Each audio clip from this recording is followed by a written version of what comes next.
Today we're gonna talk about crypto and blockchain. আপনি যদি বাংলাদেশের কনটেক্সটে দেখেন তাহলে ক্রিপ্টো বা ব্লকচেইনকে কিন্তু অনেকটা স্ক্যাম হিসেবেই ধরা হয়। যেমন বাংলাদেশের মানুষ প্রত্যেকটা নতুন নতুন প্রযুক্তির ক্ষেত্রে একটা নাম দিয়ে দেয়, ঠিক তেমনি ক্রিপ্টো বা ব্লকচেইনের ক্ষেত্রেও স্ক্যাম নামটি বাংলাদেশ মানুষ জড়িয়ে দিয়েছে। যেমন ধরুন না, কয়েক বছর আগে গ্রাফিক্স ডিজাইনটা যখন ফ্রিল্যান্সের মধ্যে অনেক জনপ্রিয়তা লাভ করে, তখন কিন্তু অনেকেই এরকম কথা বলেছে যে ঘরে বসে কি কাজ করে, কি ছবি বানায় সে তো আমরা সবাই জানি। এরকম ধরনের অনেক কথাই হয়েছে। আবার ধরুন, যখন স্মার্টফোন বাংলাদেশে নতুন নতুন আসলো, তখন এই নতুন প্রযুক্তিটাকে আমরা গ্রহণ করতেই চাইনি। তখন অনেকেই বলেছে স্মার্টফোন কিনে দিলে তোমার ছেলে নষ্ট হয়ে যাবে, তোমার ছেলে মেয়ে নষ্ট হয়ে যাবে।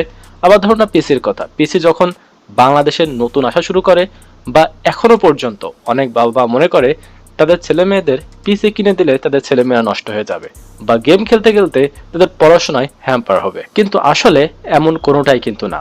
নতুন প্রযুক্তি আসলে সেটাকে অবশ্যই আমাদের পজিটিভলি দেখা উচিত, নাকি সর্বপ্রথম তার মধ্যে নেগেটিভ খুঁজে বের করা। আমাদের বাঙালিদের একটা স্বভাব এটাই, মানে জন্মগত স্বভাব বলতে পারেন, যে কোনো নতুন কিছু আসলে আমরা তার মধ্যে সর্বপ্রথম নেগেটিভ জিনিসটাই খুঁজে বের করি। তো চলুন আজকে আমরা কথা বলবো বাঙালিদের ধারণা যে ক্রিপ্টো একটা স্ক্যাম, এই ধারণাটা নিয়ে, যে আসলে ক্রিপ্টো স্ক্যাম কিনা, বা পৃথিবীর বড় বড় দেশগুলো এই ক্রিপ্টো বা ব্লকচেইন নিয়ে কি কি পদক্ষেপ নিচ্ছে সেটা একটু যদি দেখি, তাহলে আমরা ইজিলি এটা বুঝতে পারবো যে এটা স্ক্যাম নাকি স্ক্যাম না। তো পৃথিবীর মধ্যে বর্তমান সময় দাঁড়িয়ে সব থেকে বড় অর্থনীতি হচ্ছে আমেরিকার, আর আমেরিকা কিন্তু ক্রিপ্টোকে একদম ফুলভাবে সাপোর্ট করে যাচ্ছে যখন থেকে বিশেষ করে ডোনাল্ড ট্রাম্প ইলেক্ট হয়ে নির্বাচিত হয়েছেন। ডোনাল্ড ট্রাম্প আসার পর থেকে জিনিয়াস বিল থেকে শুরু করে অনেক বিলই পাশ হয়ে গেছে, যেটা ক্রিপ্টোকে সাপোর্ট করার জন্য সে পাশ করেছে। স্পেশালি জিনিয়াস বিলের কথাই আপনি ধরুন না কেন, জিনিয়াস বিল স্পেশালি কিন্তু লঞ্চ করা হয়েছে ক্রিপ্টো এর মধ্যে যে স্টেবল কয়েনগুলো আছে, যেমন ইউএসডিসি, ইউএসডিটি, এগুলোকে সাপোর্ট দেওয়ার জন্য। অন্যদিকে আপনি পৃথিবীর সবথেকে বড় অ্যাসেট ম্যানেজার কোম্পানি ব্ল্যাকরক, এর সিইও ল্যারি ফিঙ্ক ক্রিপ্টো নিয়ে কি বলছে। ল্যারি ফিঙ্ক বলেন যে টোকেনাইজেশন ইজ দ্য ফিউচার। আর আমরা যারা একটু নিউজ ঘাটাঘাটি করি, নতুন প্রযুক্তি নিয়ে একটু ঘাটাঘাটি করি, তারা কিন্তু অলরেডি জানেন বিটকয়েন এবং ইথেরিয়ামের ইটিএফ অলরেডি ব্ল্যাকরক অ্যাপ্রুভ করে নিয়েছে এবং তারা এর মাধ্যমে বিলিয়ন বিলিয়ন ডলার ইনকাম করছে। শুধুমাত্র যে ব্ল্যাকরক এমনটা করছে তেমনটা কিন্তু নয়, ব্ল্যাকরকের পাশাপাশি আরও যে অ্যাসেট ম্যানেজার কোম্পানিগুলো রয়েছে, যেমন ফেডারিটি, গ্যালাক্সি ডিজিটাল, A16G এর মতন বড় বড় কোম্পানিগুলোও দাবি করছে যে ক্রিপ্টোই ফিউচার বা ব্লকচেইনই হচ্ছে ফিউচার। তো চলুন আমরা একটু এক নজরে ক্রিপ্টোর যে অ্যাডপশন সেটা একটু দেখে নিই। আর এই যে চার্টটা আপনারা দেখতে পাচ্ছেন, এটা কিন্তু আমার মন গড়া কোনো চার্ট না। যেখানে মোবাইল ফোন 21 বছর লেগেছিল 30 মিলিয়ন কাস্টমারের কাছে পৌঁছাতে, সেখানে ক্রিপ্টোর 30 মিলিয়ন কাস্টমারের কাছে পৌঁছাতে সময় লেগেছে মাত্র 12 বছর, এবং ইন্টারনেটের ক্ষেত্রে যেখানে 15 বছর লেগেছিল।